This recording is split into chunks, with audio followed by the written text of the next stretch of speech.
Si, si Miran Suzuki. Si ano yan ah? Hindi yan si Miran Suzuki. Si ano yan? Si Miss Character. Ah. Rosana Ragudo, mega love shout out. Hello, hello. Nanonood ako kay Ken kanina.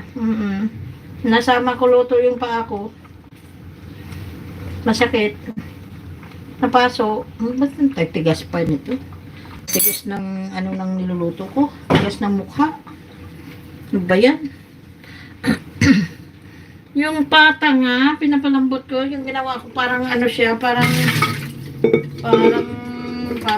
iwan. Yung soy sauce lang at saka sukal ginamit ko. Pinapalambot sa black soy sauce.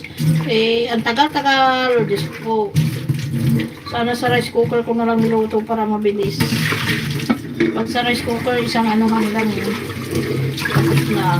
Alas 4 pa ako nagsimulan yan hanggang ngayon. Ano pa rin, tigas pa rin. Ang tigas talaga ng mukha. Ang tigas talaga ng mukha. Nakakainis. Siguro sabihin na lang ni Papa Trex yung good news na yun kay Easy. Pag nakauwi na sila ng Pilipinas. Kasi baka ano na naman si Easy. Huwag sirain ang enjoy nila dyan sa ano. Diba sabi ni Papa Trex may good news. Eh sasabihin niya kay Easy.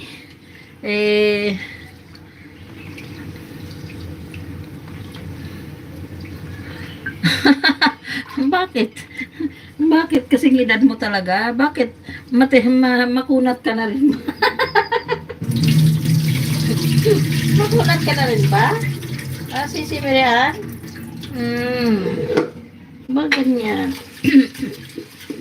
Hindi ka, wala naman nagre-reklamo makunat ka.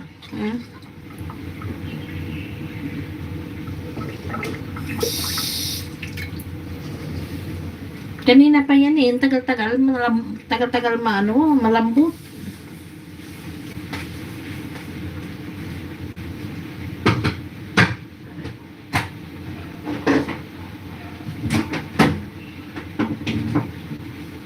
Ay, just, na ano ako ng araw.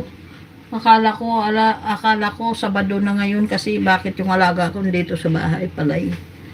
Holiday lang pala. Lagyan mo ng 3 pirasong toothpick. Ay. Yung iba sabi kutsara, yung isa toothpick. Alam mo kung ano ang pinakamadali dyan?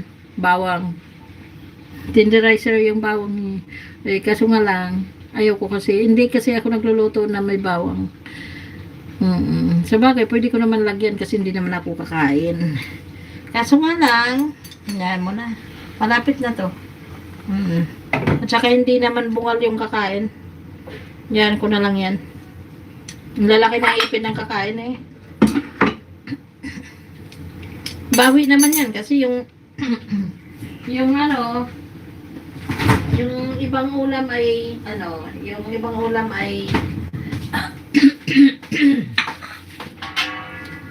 ay malambot.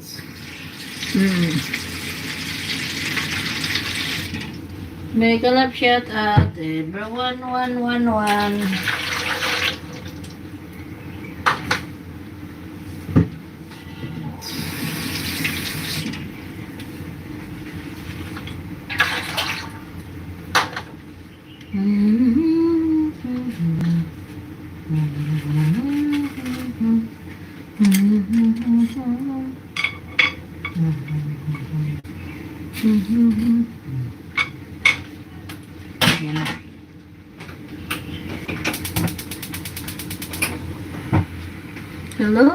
Hello, 13 viewers in the house. Itong si Naida, may kalab shoutout sa'yo. Tignan ko nga kung ilang percent up, 60%. Okay. Tumutuwad ko. Kaya mainit yung cellphone ko kaagad dito dahil hindi ito malapit sa kalan.